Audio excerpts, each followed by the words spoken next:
Hi, I am आकृति सनवार।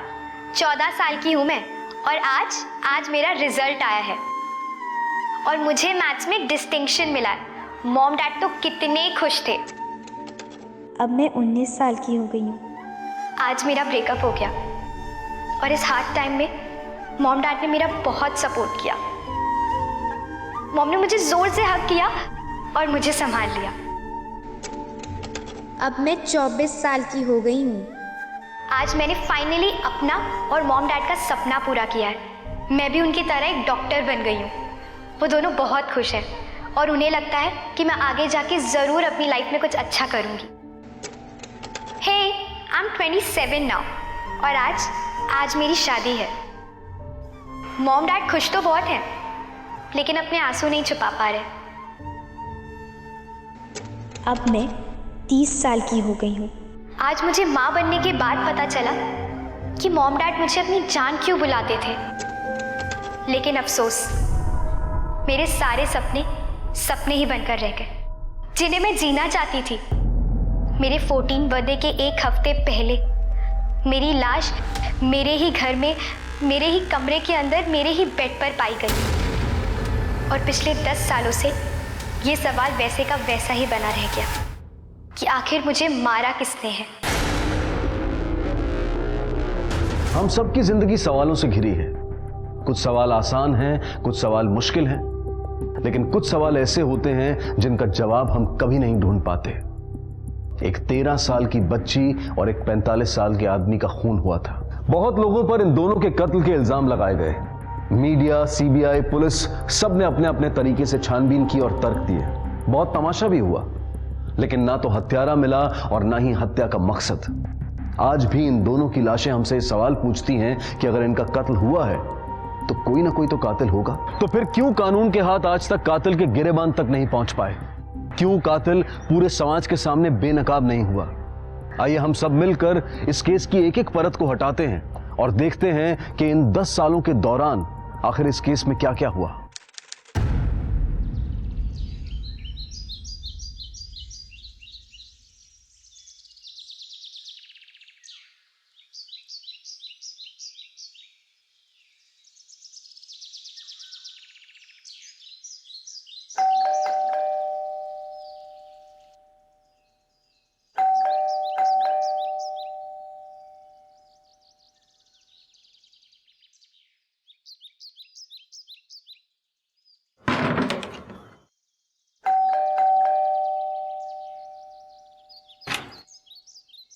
आरती, ma'am साहब, कब से घंटी बजा रही हूँ। ये प्रेमराज भी ना पता नहीं कहाँ चला गया सुबह सुबह।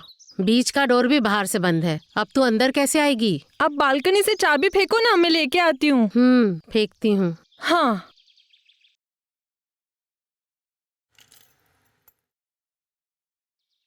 कहाँ हो? यहाँ हूँ। ले। हाँ, मिल गई।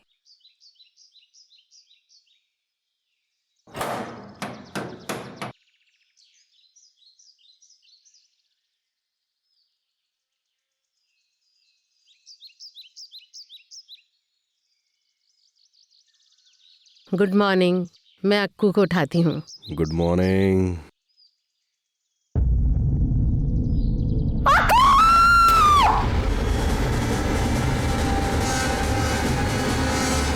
क्या हुआ?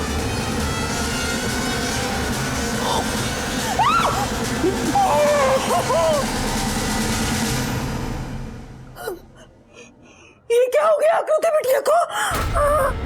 मार डाला प्रेमराज ने अक्कू को।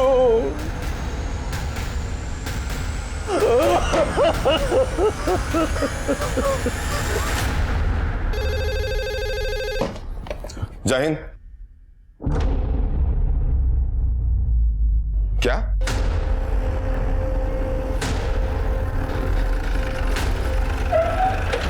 सर, क्या लगता है आपको ये खून कैसे हुआ होगा सर? सर प्लीज जवाब दीजिए सर। सर को तो जवाब दीजिए। कैसे हुआ होगा सर? सब प्रोग्रेस देखिए प्लीज आप लोग समझने की कोशिश कीजिए। आप लोग हमें काम करने देंगे तो ही हम अपना काम करेंगे ना। प्लीज आप लोग यहीं रुकिए। सर आप एक सेकंड सर रुक जाइए सर। लिया जानना सर, 2 सवाल है सर।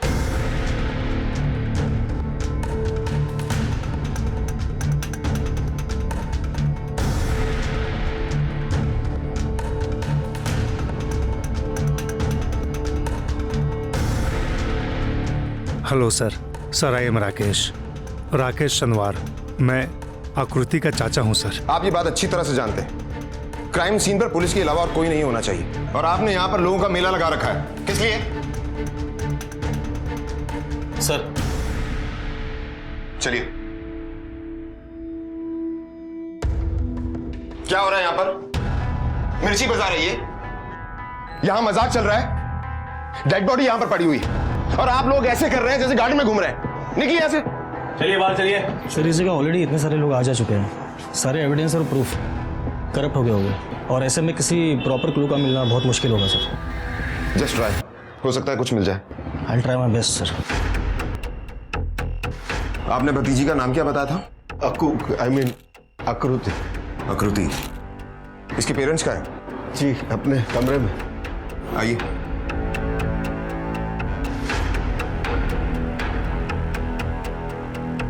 हवलदार, सबको यहां से बाहर निकालो। जाइए आप लोग बाहर। चलो।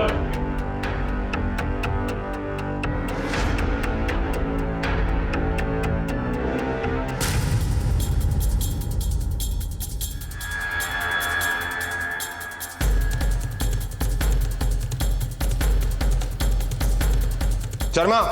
Yes sir. ये देखो, बॉटल पर खून लगा हुआ।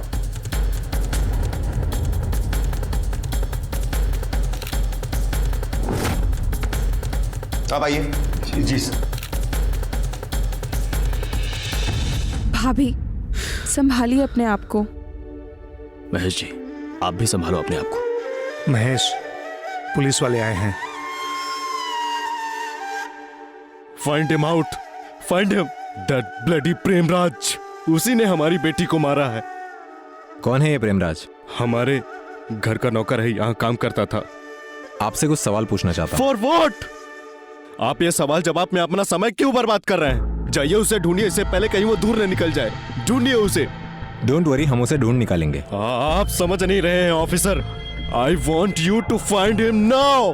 जो प्रेमराज को ढूंढ के निकालेगा मैं उसे 25,000 रुपए दूंगा। Please go and find him, go and find him please, do something.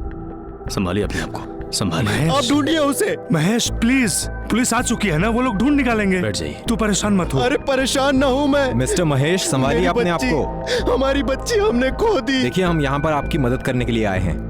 अच्छा ये बताइए कि हुआ क्या था? बॉडी को आकृति की बॉडी को सबसे पहले किसने देखा? मैंने। प्रेमराज हमारे यहाँ हमारे साथ ही रहता था।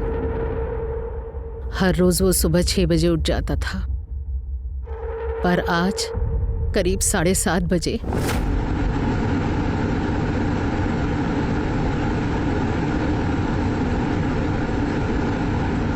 महेश, महेश,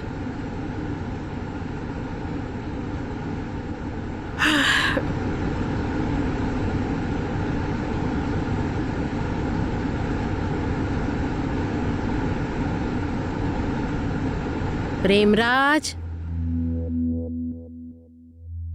प्रेमराज, प्रेमराज,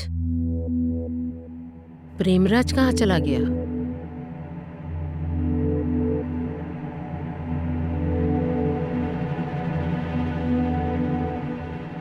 ये दरवाजा तो बाहर से लॉक है।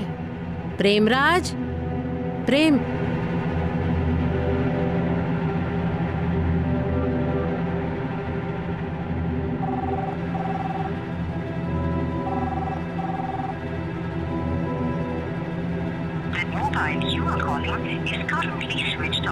फिर आरती आ गई, हमारी मेड।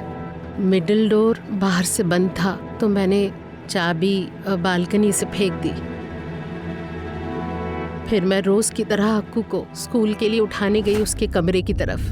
यूजुअली हम लोग रात को अक्कू का दरवाज़ा बाहर से बंद कर देते हैं, जब उसे ज़रूरत पड़ती है अंदर से खोल लेती है। आज जब मैं उसके कमरे की तरफ गई तो लॉक, बाहर से दरवाज़ा खुला था, और जब मैं उसके कमरे के अंदर गई, अक्कू, अक्कू उठना, स्कूल नहीं जाना क्या? किताबों की सारी नॉलेज आज ही ले लेगी। अक्कू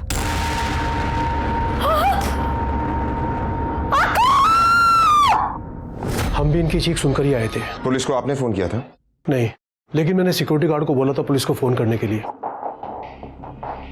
अच्छा ये बताइए कि कल रात को प्रेमराज या आकृति के साथ में कुछ गलत हुआ था? नहीं, बिल्कुल नहीं। इनफैक्ट अक्कू बहुत खुश थी कल, हम सब बहुत खुश थे। नहीं बस बस। अरे वैसे पापा, आप मुझे बर्थडे पे क्या गिफ्ट दे रहे हैं? वैसे बेटा मैं आपको बर्थडे पर कुछ नहीं दे रहा हूँ। What? I don't know. पर क्यों पापा? मैं आपको आपके बर्थडे पर, बर्थडे वाले दिन कोई गिफ्ट नहीं दे रहा, क्योंकि मैं आपको आज प्रेजेंट दे रहा हूं। Surprise! T T T T T T T T T T T T. क्या है? Open it.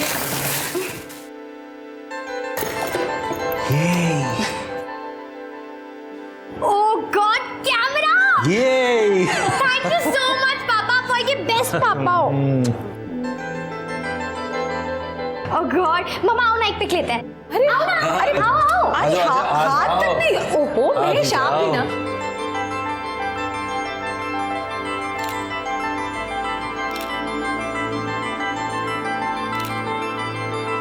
मैंने सबको बताती हूँ कि आप दोनों मुझे क्या गिफ्ट दिया है, ठीक है? वो आखिरी बार हमने अक्कू को खुश देखा। हमने उसे गुड नाइट विश किया और वो अपने कमरे में सोने के लिए चली गई।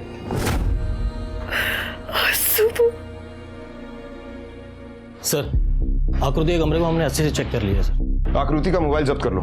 सर मगर हमें कोई मोबाइल नहीं मिला उस रूम में। अक्कू का फोन हमें भी नहीं मिला sir. It's missing. I am sure Premraj ही लेकर भागा है। ये प्रेमराज का कमरा कहाँ है?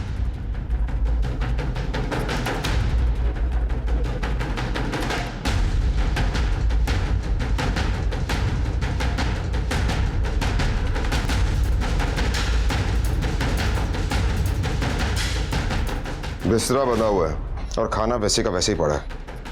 इसका मतलब ये प्रेमराज रात से ही गायब है। शर्मा। Yes sir. कमरे की अच्छी तरह से चेकिंग करो। सर। फोटोज लो तुम।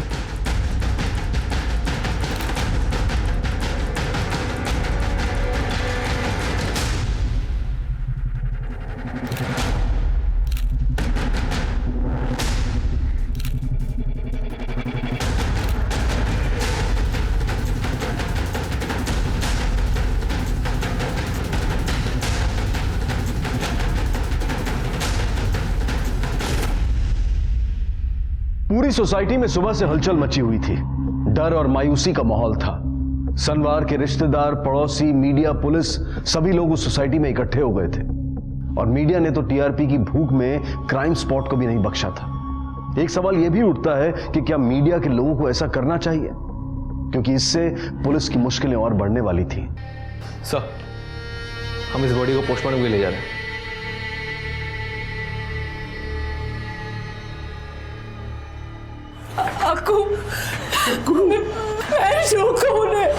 महेश प्लीज मैं जाता हूँ इनके साथ। प्लीज अक्कू बेटा, अब तो आपने सब कुछ देख लिया ना। प्लीज एटलीस्ट अब तो आप लोग प्रेमराज को ढूंढने चाहिए। आपको क्या लगता है कहाँ गया होगा वो? कोई रिश्तेदार, कोई जान पहचान, कोई यार दोस्त, किसी के बारे में कुछ पता है आपको? प्रेमराज नेपाल से है, उसके कई सारे नेपाली दोस्त हैं यहाँ। एक तो मेरे ऑफिस में ही असिस्टेंट है गोपाल। सर मैं सच कह रहा हूँ सर, प्रेमराज ने आकृति बेबी को नहीं मारा सर। वो तो आकृति बेबी को खुद अपनी बेटी जैसा समझता था सर, और आकृति बेबी भी खुद उसको सब कुछ सच सच बताती थी सर। तो तुम ये कहना चाहते हो कि प्रेमराज एक अच्छा आदमी है? हाँ सर, प्रेमराज एक अच्छा आदमी है, लेकिन सर वो जो आकृति बेबी है ना, उनके जो माँ बाप हैं वो दोनों के दोनों सर बहुत ही अजीब किस्म के इंसान है सर। और खास करके सर वो जो डॉक्टर साहब हैं वो तो सर बहुत ही गुस्सैल आदमी है सर। प्रेमराज ने मुझे बताया था सर कि डॉक्टर साहब सिर्फ नीता मैडम के साथ ही खुश रहते हैं। ये नीता कौन है? नीता खेतानी सर, वो भी डॉक्टर ही हैं, मतलब सर की तरह डेंटिस्ट ही हैं सर। सर की क्लिनिक में पार्टनर हैं। और सर मैं भी ना वहीं पे नौकरी करता हूँ सर। और जो नीता मैडम है सर, उनके पति प्रतीक जी, वो भी एक डेंटिस्ट ही हैं सर। और जो महेश जी है ना सर, उनकी वाइफ विनीता जी, वो भी सर एक डेंटिस्ट ही है। तो क्या हुआ अगर सब डेंटिस्ट है तो? वो क्या है ना सर कि उनकी पार्टी में ना कुछ भी चलता है।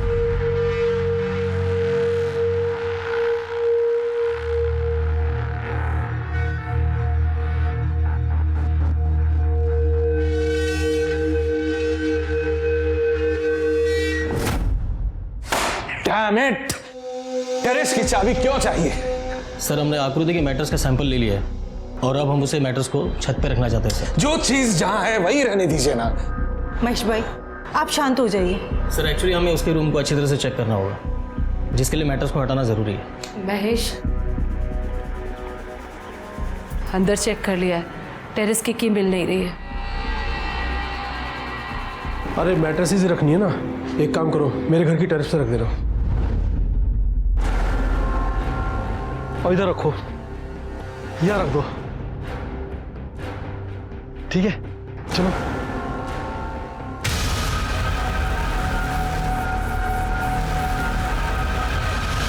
आकृति बेबी का तो कभी नहीं, वो अपना छोरी बेटी जितना प्यार करता था उसको। लेकिन कहाँ गायब है प्रेमराज?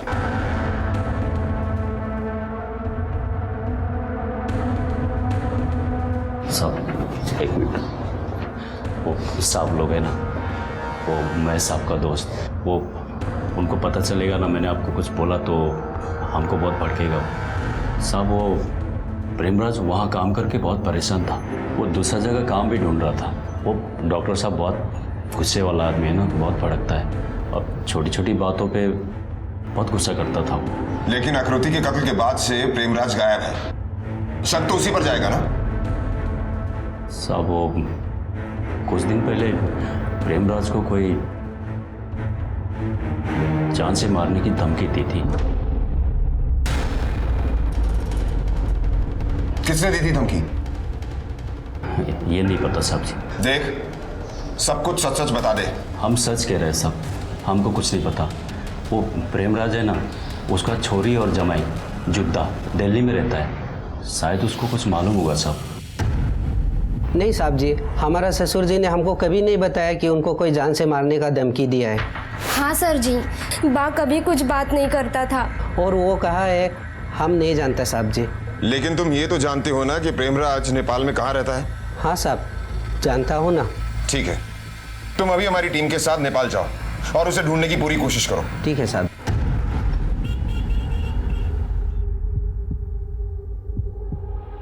ये आकृति की लाश का पोस्टमार्टम अभी जस्ट ओवर हुआ है। हाँ, आप उनसे फोन पर बात कर लीजिए। जी, वो अभी बाहर आते ही होंगे। सिस्टर, मैं पीएम रिपोर्ट रेडी कर रहा हूं, तुम अंदर क्लीन अप करवा देना। Doctor Anil Maurya speaking. Don't worry, मैं सब संभाल लूंगा। जैसा कि आप देख रहे हैं, आकृति की लाश अभी अभी पोस्टमार्टम से लाई जा रही है। Cameraman come on, follow me.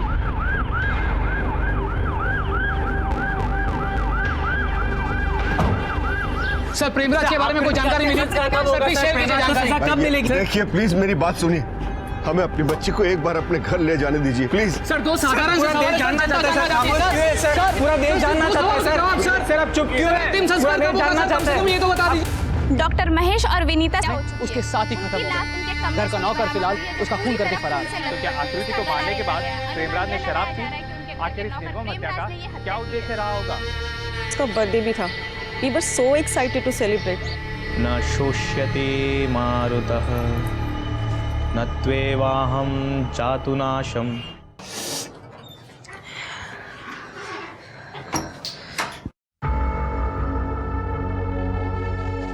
बेटा, मैं इस केस का मेन इन्वेस्टिगेशन ऑफिसर हूं। I am sorry for your loss. आकृति तुम्हारी बेस्ट फ्रेंड थी ना? आई एम श्योर तुम यही चाहोगी कि उसे जल्द से जल्द इंसाफ मिले, राइट? अच्छा बेटा, ये बताओ, आकृति किसी बात को लेकर परेशान थी? वो तुमसे हर बात शेयर करती होगी। आकृति मेरे साथ सब शेयर करती थी। हम दोनों को एक दूसरे के बारे में सब पता था और कल तक तो सब कुछ सही चल रहा था। In fact, we went out for coffee with our friends.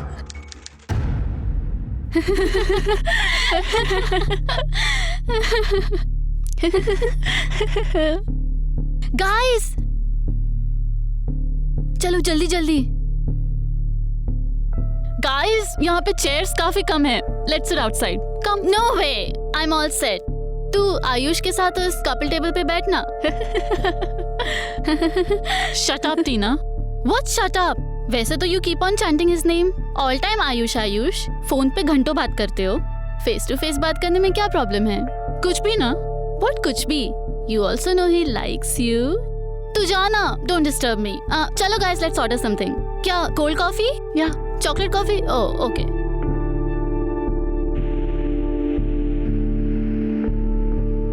बेटा, ये भी तो हो सकता है कि आकृति के पेरेंट्स को आयुष के बारे में पता चल गया।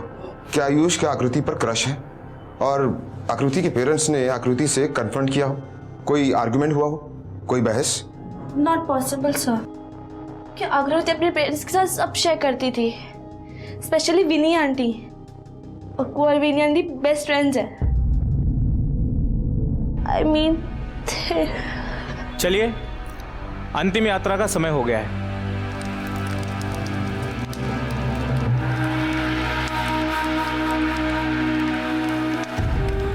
एक तरफ गोपाल और प्रेमराज के बाकी दोस्तों का कहना है कि आकृति अपने माता पिता की अश्लील पार्टियों की वजह से बहुत परेशान थी और वो हर बात प्रेमराज के साथ शेयर किया करती थी। लेकिन वहीं दूसरी तरफ हिना और विनीता का यह कहना है कि आकृति अपनी मां की बेस्ट फ्रेंड थी। सरप्राइजिंग। सर मुझे तो उसकी मां बड़ी अजीब औरत लगती है। आमतौर पर किसी औरत की इकलौती बेटी अगर मर जाए तो वो रो रो के अपनी जान दे देगी, लेकिन ये विनीता सनवार कुछ अलग लगती सर। ऑफ कोर्स वो इमोशनल है, लेकिन उतनी नहीं जितनी होनी चाहिए थी। सर मुझे ये सनवार और खैतानी की बिजनेस पार्टनरशिप बड़ी स्ट्रेंज लगती। सर महेश अपने क्लिनिक में नीता खैतानी के साथ पार्टनर है, जबकि उसकी बीवी विनीता सनवार नीता खैतानी के पति प्रतीक की पार्टनर है। सर ये अजीब नहीं लगता? सबके सब डेंटिस्ट है, फिर महेश विनीता के साथ और नीता प्रतीक की पार्टनर क्यों नहीं है? पर्सनल स्पेस दे रहे होंगे एक दूसरे को। घर में और क्लिनिक में 24 घंटे एक दूसरे की शक्ल देखेंगे तो पागल नहीं हो जाएंगे?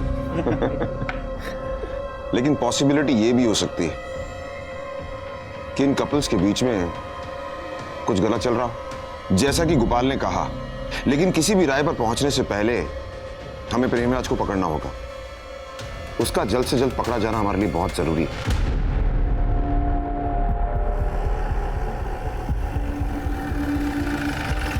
साहब, इससे आगे हम लोग को चल के जाना पड़ेगा।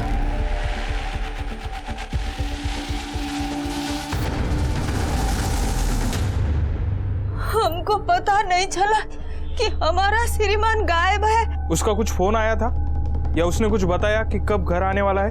15 महीना से घर नहीं आए। वो फोन में बात करते थे तो बोलते थे कि हमारा मालिक बहुत गुस्सा करेगा, बाद में आएगा। और कई महीना से पैसा भी नहीं भेजा। बोलता था साहब गुस्सा हो जाएंगे।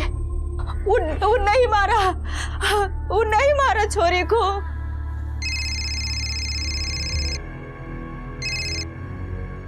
हेलो सर, एक रिटायर्ड पुलिस ऑफिसर यहाँ पर आए, कह रहे क्राइम सीन की जांच पड़ताल करना चाहते हैं। कौन है? कोई रिटायर्ड एसपी है, एसके गौतम। सर ऊपर लॉक है, चाबी भी नहीं मिल रही है। वैसे कुछ है नहीं सर वहाँ।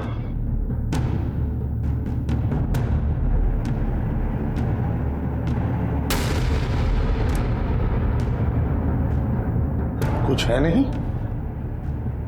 यहाँ तो खून के मार्क्स हैं।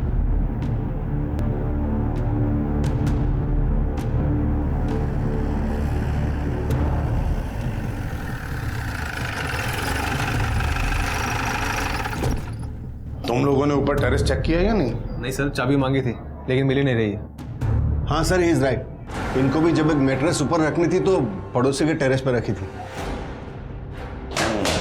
पीछे हटिए।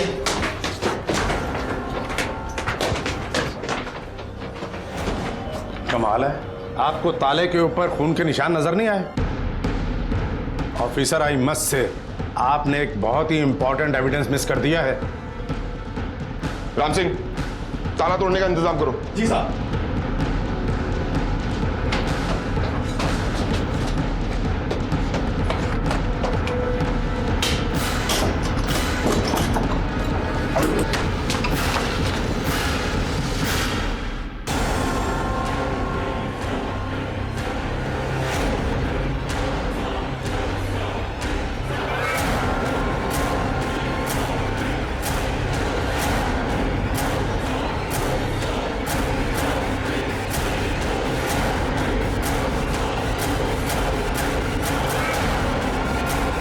पीछे हो जाइए। हटो। पीछे हटिए आप लोग।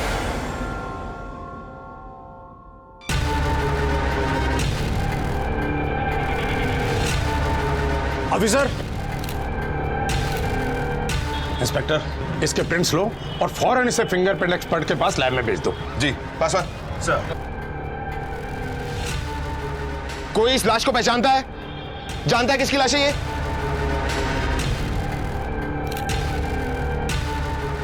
आप पहचानते हैं? नहीं जी। कोई जानता है किसकी बॉडी है ये?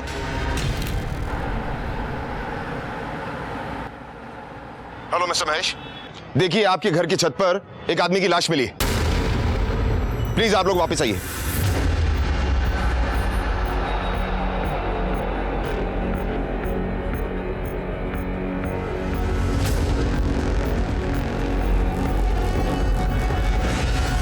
नहीं, ये प्रेमराज तो नहीं लगता। Are you sure? Yes, I am sure. Identification के लिए हमने डॉक्टर विनीता को भी बुलाया। शायद हो सकता है वो जानती हो कि किसकी बॉडी है। Come on officer, come on, आप प्लीज हमसे थोड़ी हमदर्दी तो रखिए। मेरी मरी हुई बेटी की अस्थियों का कलश मेरी पत्नी के हाथ में है अभी। जब तक हम उस राख को हरिद्वार ले जाकर गंगा में प्रवाहित नहीं करते, मेरी पत्नी विनीता कार से बाहर नहीं उतर सकती। देखिए, मैं आपकी सिचुएशन समझ सकता हूँ, लेकिन ये लाश आपकी घर की छत पर मिली है और जब तक इसकी इन्वेस्टिगेशन नहीं हो जाती, इसकी आइडेंटिटी नहीं पता लग जाती, तब तक हमारी इन्वेस्टिगेशन आगे नहीं बढ़ सकती। आप चाहते हैं ना कि आपकी बेटी का कातिल पकड़ा जाए? आई एम सॉरी ऑफिसर, आप समझ सकते हैं ना, ये सब कुछ इतना आसान नहीं है हमारे लिए।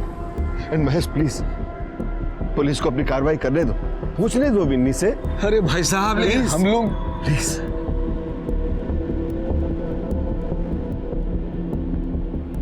ओके, मैं खुद ही जाकर विनीता को बॉडी डिस्क्राइब कर देता हूँ, बट आई एम श्योर वो भी कुछ नहीं जानती है।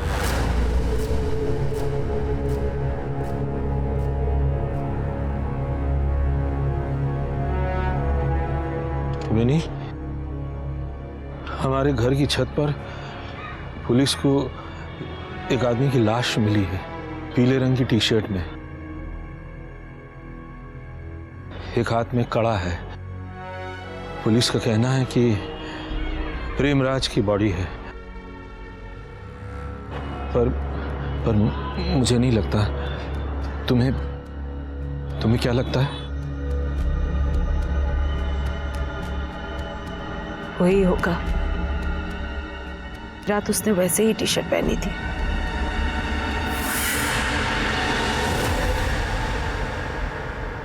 हटिए सब लोग। जैसे ही आकृति के कत्ल का मामला सामने आया, पुलिस ने बिना पूरी तहकीकात के ही इस नतीजे पर पहुंच गई कि प्रेमराज ने ही उसकी हत्या की होगी। लेकिन अब प्रेमराज की भी हत्या हो चुकी है। किसने किया होगा ये खून? वहाँ पुलिस अपना सर खुजला रही है कि आखिर ये दोनों खून किसने और कैसे किए, जबकि ये बिल्कुल आईने की तरह साफ है। उस रात उस घर में 4 लोग मौजूद थे, जिनमें से 2 की निर्मम तरीके से हत्या हो गई। इसका मतलब जो 2 लोग जिंदा हैं, उन्होंने जरूर कुछ ना कुछ देखा होगा, सुना होगा। डॉक्टर महेश और डॉक्टर विनीता सनवार ने कुछ तो सुना होगा। चलिए मान लेते हैं प्रेमराज की हत्या छत पर हुई तो उन्होंने कुछ सुना नहीं, लेकिन आकृति की हत्या तो ठीक उनके बाजू वाले कमरे में हुई। जिसे इतनी भयानक मौत मिली, वो चीखी होगी, चिल्लाई होगी। ऐसा कैसे संभव हो सकता है कि उसके माता पिता ने कुछ भी नहीं सुना? सर, फॉरेंसिक की रिपोर्ट के अनुसार स्कॉच की बोतल पे जो हमें ब्लड मार्क्स मिले, उसका डीएनए आकृति और प्रेमराज के डीएनए से मैच करता है। लेकिन सर, बोतल पे हमें किसी के भी क्लियर फिंगरप्रिंट्स नहीं मिले। और सर, पोस्टमार्टम के अनुसार आकृति का जब गला रेता गया था, उसके पहले ही उसकी मौत हो चुकी थी। सर, उसकी मौत सर पे किसी मोटे हथियार के वार की वजह से हुई थी। और सर, फोरहेड पे ब्लड क्लॉट के साइज के अनुसार चोट लगने के 2 मिनट के अंदर ही उसकी मौत हो गई थी। और सर, प्रेमराज की भी मौत बिल्कुल वैसी ही हुई थी, लेकिन उसे छत पे ले जाके मारा गया था। हर किसी के मन में इस केस को लेकर कई सवाल थे। हर कोई ये जानना चाह रहा था कि इस केस में आखिर कौन से नए पहलू सामने आने वाले थे। मीडिया में होड़ सी लगी थी, जिसकी वजह से पुलिस के ऊपर उनके सवालों और अटकलों का दबाव बढ़ता ही जा रहा था। पुलिस को मीडिया के सवालों का कोई सटीक जवाब तो देना ही था, जिससे मीडिया और पब्लिक की भूख शांत हो सके। जी मेरा नाम गुरमीत सिंह है और आज मैं आपको श्रुति सनवार मर्डर केस के डेवलपमेंट के बारे में बताऊंगा। यस, आकृति सनवार। जैसा कि हमें पता चला है कि डॉक्टर महेश का अपने दोस्त की बीवी के साथ ही अफेयर चल रहा था और श्रुति को आकृति को यह बहुत बुरा लगा और उसने प्रेमराज से अपने दिल की बात शेयर की। इस दौरान प्रेमराज और श्रुति एक दूसरे के करीब आए। रुको, मैं सुनना चाहता हूँ वो क्या कह रहा है। और जैसा कि पुलिस को लगता है कि डॉक्टर महेश और नीता खेतानी का अफेयर चल रहा था। नीता खेतानी जो डॉक्टर महेश के क्लिनिक में पार्टनर भी हैं और आकृति को यह बिल्कुल पसंद नहीं था और अक्सर आकृति प्रेमराज से हर बात शेयर किया करती थी। हो सकता है ये बात भी उसने प्रेमराज को बताई हो और दोनों के बीच अक्सर इस बात को लेकर चर्चा हुआ करती थी। उन दोनों के बीच घनिष्ठता बढ़ती चली जा रही थी और वो दोनों एक दूसरे के करीब आ गए। और जैसा कि पुलिस को लगता है डॉक्टर महेश 9:30 बजे अपने घर से बाहर गए और करीब 11:30 बजे घर वापस लौटे तो उन्होंने प्रेमराज और आकृति को एक साथ पाया। वे दोनों आपत्तिजनक स्थिति में थे ये तो नहीं कहा जा सकता, पर शायद वो दोनों एक दूसरे के बहुत करीब थे। डॉक्टर महेश को ये बात बर्दाश्त नहीं हुई और वो प्रेमराज को घर के छत पर ले गए और उसे एक भारी हथियार से मारा और फिर छत का दरवाजा बंद करके उसको लॉक लगा दिया। और उसके बाद उन्होंने अपनी ही बेटी को किसी भारी हथियार से मारा।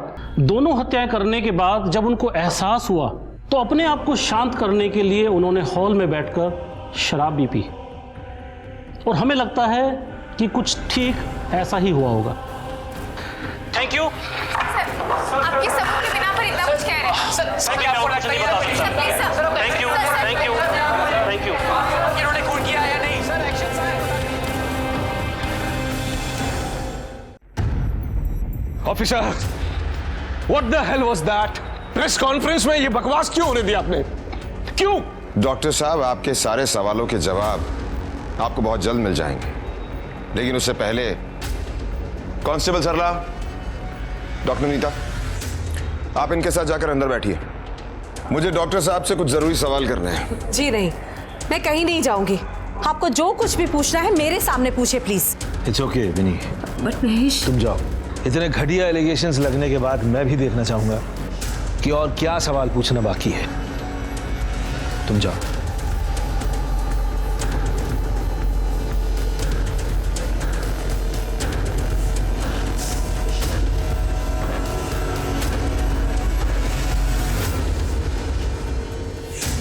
पूछिए।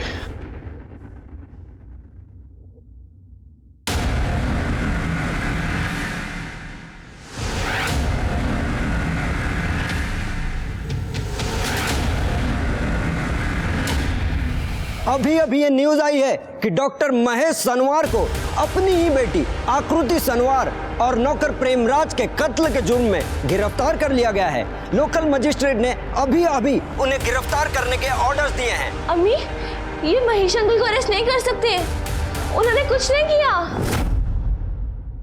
देखिए, पुलिस जो करना चाहिए वो काम नहीं कर रही है, बल्कि वो अपने काम को जल्द से जल्द कैसे निपटाया जाए वो काम कर रही है। पहले झूठी कहानी बनाकर आकृति और महेश पर गंदे एलिगेशंस लगाए और फिर महेश को अरेस्ट किया।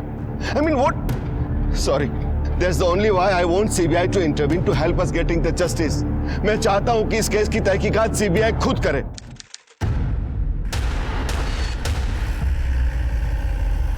सर एक सवाल।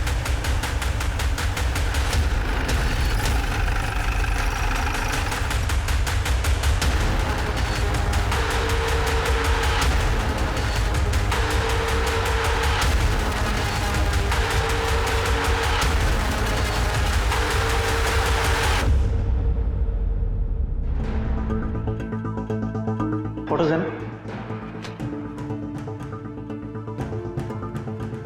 सनवार परिवार की अपील पर यूपी गवर्नमेंट ने इस केस को सीबीआई को सौंप दिया। सीबीआई टीम ने आकृति मर्डर केस की जांच नए सिरे से शुरू की। अब देखना यह था कि सीबीआई आकृति मर्डर केस से जुड़े किन नए पहलुओं को उजागर करेगी।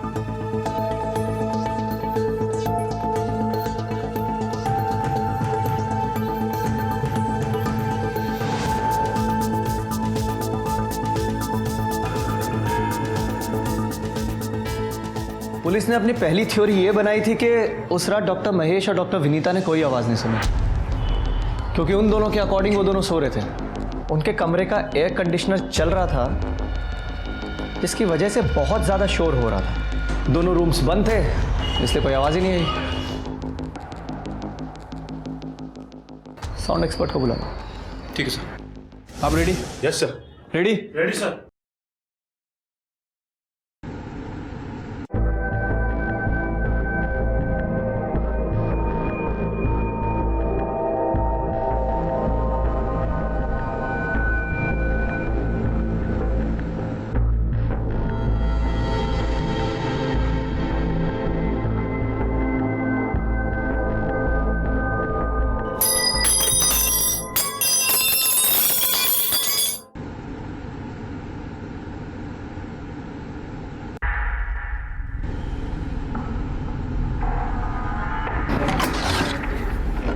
सर,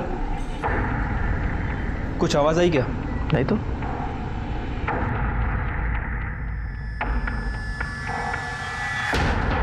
इस घर के एंट्रेंस पे 3 डोर्स हैं। हाँ सर, और ये जो दरवाज़ा था ये अंदर से लॉक था। इसका मतलब ये हुआ कि घर में जो 2 लोग जिंदा थे उन्हें ज़रूर कुछ ना कुछ पता है। लेकिन ये भी तो हो सकता है कि कोई और भी घर के अंदर मौजूद हो, और हो सकता है कि वो डॉक्टर महेश और डॉक्टर विनीता के सो जाने के बाद घर के अंदर आया हो। बीच वाले इस डोर पे बाहर से कुंडी लगी हुई थी, है ना? तो हो सकता है कि कोई बाहर से घर के अंदर दाखिल हुआ और प्रेमराज और आकृति को मारने के बाद भागते वक्त इसकी कुंडी लगा दी, ताकि कोई अंदर से बाहर उसे पकड़ने के लिए ना भाग सके। हो सकता है सर। विनीता जी, आप श्योर हैं कि ये प्रेमराज बिल्कुल ड्रिंक नहीं करता था? नहीं मतलब हमें जो फोटोग्राफ्स मिले हैं उसमें तो बियर की खाली बॉटल साफ दिखाई दे रही हैं। प्रेमराज ने कभी भी ऐसा कोई इम्प्रेशन नहीं दिया कि वो ड्रिंक करता है। उसने कभी हमें कोई शिकायत का मौका ही नहीं दिया। उस दिन जब वो घर पर उस सुबह नहीं था तो मुझे थोड़ा अजीब लगा। मैंने उसे फ़ोन किया, 1-2 बार रिंग गई, उसके बाद फ़ोन स्विच ऑफ हो गया। लेकिन प्रेमराज की बॉडी के पास तो हमें कोई फ़ोन बरामद नहीं हुआ। उसके फ़ोन के सीडीआर रिकॉर्ड्स मंगवाए ना? Yes sir. प्रेमराज के फ़ोन पर उस समय इन्होंने फ़ोन किया था। उसकी फ़ोन लोकेशन जलवायु विहार की थी, सेक्टर 20।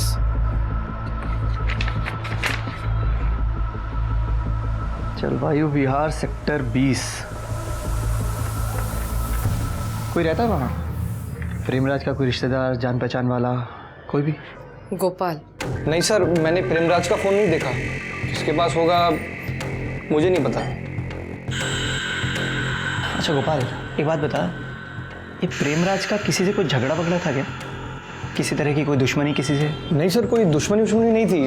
अब वो क्या है ना, वो जो डॉक्टर साहब ना उसको बार बार डांटते रहते थे, तो इसीलिए बेचारा परेशान रहता था वो, और तो कोई बात नहीं। सुना मैंने, वो क्या नाम है उसका, बहादुर ना? बहादुर बता रहा था। कहाँ रहता है वो? वीर बहादुर सेक्टर 13 में। नहीं साहब, हम नहीं जानता है। हमने प्रेमराज का मोबाइल कभी नहीं देखा। हाँ, उस दिन हमने फ़ोन करने का कोशिश किया था, लेकिन उसका फ़ोन बंद था साहब। अच्छा? हाँ साहब। साहब, वो थापा से पूछ लो ना, वो भी जानता है उसको। थापा? साहब, उस दिन इसने भी फ़ोन ट्राई किया था। जी साहब। पता साहब को क्या हुआ? तुम्हारा नाम थापा है ना? हाँ साहब। अच्छा थापा, ये प्रेमराज को जानते हो? हाँ साहब, बहुत अच्छा आदमी था। अच्छा थापा, तुम्हें क्या लगता है ये डॉक्टर महेश ने मारा होगा? नहीं साहब, डॉक्टर साहब बहुत गुस्से वाला आदमी था। वो हमेशा प्रेमराज को डांटता रहता था, पर साहब वो गोपाल को ज़्यादा डांटता था। गोपाल? जी साहब। वही ना, वो जो क्लिनिक में काम करता है? हाँ साहब, और जिस दिन आकृति और प्रेमराज का मर्डर हुआ था ना साहब, उस दिन भी डॉक्टर साहब ने गोपाल को बहुत डांटा था, और सभी पेशेंट के सामने साहब। क्या है ये? ऐसे बनाते हैं कास्ट? साला गधा, एक काम ठीक से नहीं कर सकता है। दुकान में ईयरफोन लगाए मस्त गाने सुनता रहता है। अय्याशी की तनख्वाह देता हूं क्या? गधा। गोपाल बहुत गुस्से में था साहब, वैसे कभी वो गुस्सा नहीं करता। थापा के बयान के बाद सीबीआई की शक की सुई गोपाल की तरफ घूम गई। वो क्या है कि आलोक सर तेरे से बहुत खुश है। उन्होंने थापा के कमरे की तलाशी ली, जहां से उन्हें एक खुकरी बरामद हुई।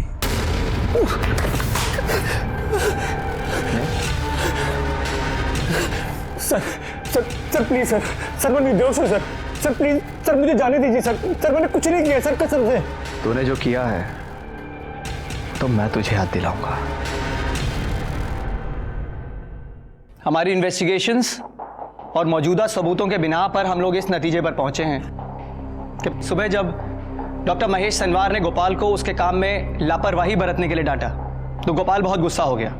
उसने डॉक्टर महेश से बदला लेने की ठान ली। क्योंकि वो प्रेमराज का दोस्त था, इसलिए उस रात जब डॉक्टर महेश सनवार और उनकी पत्नी डॉक्टर विनीता सनवार सो गए तो गोपाल अपने दो दोस्त थापा और वीर बहादुर के साथ बियर लेकर प्रेमराज से मिलने के लिए डॉक्टर सनवार के घर गया। पीने के बाद गोपाल ने आकृति को मोलेस्ट करने की कोशिश की। प्रेमराज ने उसका विरोध किया। गोपाल के सर पे खून सवार था और उसके दोनों साथी थापा और वीर बहादुर क्राइम में उसके पार्टनर्स बने। सीबीआई को गोपाल के कमरे से एक पिलो कवर, एक खुकरी जिसके ऊपर खून लगा था और एक ट्राउजर्स मिले हैं और यही कारण है कि हमने गोपाल को अपनी हिरासत में लिया है आगे की पूछताछ के लिए। और हमें पूरा यकीन है कि गोपाल जल्द से जल्द अपने गुनाहों को कबूल कर लेगा। उसके दोनों साथी थापा और वीर बहादुर भी सीबीआई की हिरासत में हैं। Very soon we'll crack this case. Thank you. ये केस शुरू से ही उलझा हुआ था, फिर सीबीआई आई और वो इस केस को एक अलग ही दिशा में ले गई। कल तक कुछ लोग जो डॉक्टर महेश सनवार पर लगे आरोपों को सही मान रहे थे, उनके सामने अब कुछ नए नाम आ गए थे। गोपाल, वीर बहादुर और थापा। क्या सच में गोपाल ही असली गुनहगार था? क्या वाकई में उसने अपने दोस्त वीर बहादुर और थापा की मदद से आकृति और प्रेमराज की जान ली थी? हम सब अपने परिजनों के देहांत के बाद अपने अपने धर्म के अनुसार उनका अंतिम संस्कार करते हैं। कहीं मृत शरीर को मुखाग्नि दी जाती है तो कहीं दफनाया जाता है और कहीं किसी और तरीके से उनका अंतिम संस्कार किया जाता है। हम उनकी आत्मा की शांति के लिए प्रार्थना करते हैं, उनके लिए RIP rest in peace messages भेजते हैं। आकृति और प्रेमराज के पार्थिव शरीर का भी इन्हीं रीति रिवाजों के साथ अंतिम संस्कार कर दिया गया। उनकी आत्मा की शांति के लिए प्रार्थना की गई, लेकिन क्या उनकी आत्मा को शांति मिल पाएगी? नहीं, उनकी आत्मा को शांति तब मिलेगी जब उन्हें न्याय मिल जाएगा। क्या सीबीआई इस केस में किसी पुख्ता नतीजे पर पहुंच पाएगी या फिर यह कहानी कोई और ही रुख लेने वाली थी? और सिर्फ सीबीआई, मीडिया और पुलिस ही नहीं, बल्कि पूरा देश इस बात का इंतजार कर रहा था। अब मैं अनूप सोनी आपसे विदा लेता हूं, फिर मुलाकात होगी। तब तक अपना और अपने परिवार का ख्याल रखें और देखते रहें क्राइम पेट्रोल डायल 100। सबक एक को सीख हम सबको। जय हिंद।